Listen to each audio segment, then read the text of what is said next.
નમस्कार मित्रों, અમારી ચેનલમાં તમારું સ્વાગત છે।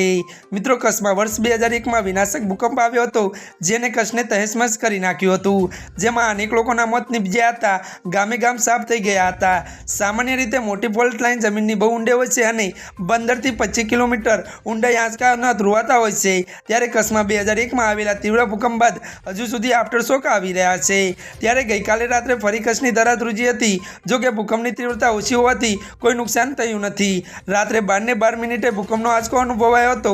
રિક્ટર સ્કેલ પર તેની તીવ્રતા 3.3ની નોંધાઈ છે અને ખાવડા નજીક ભૂકંપનું કેન્દ્રબિંદુ નોંધાયું છે। ત્યારે મિત્રો, આપને વધુ જણાવી દઈએ કે આ પહેલા કચ્છમાં 1 સપ્ટેમ્બરે ભૂકંપનો આંચકો અનુભવાયો હતો, જેમાં રાત્રે 8:54 4.5ની તીવ્રતાનો ભૂકંપ આવતા લોકોમાં ભયનો માહોલ સર્જાયો હતો, જેનું કેન્દ્રબિંદુ દુધઈથી 15 કિલોમીટર દૂર હતું। ત્યારે મિત્રો, અગાઉ પણ દુધઈમાં 3.3ની તીવ્રતાનો આંચકો આવ્યો હતો।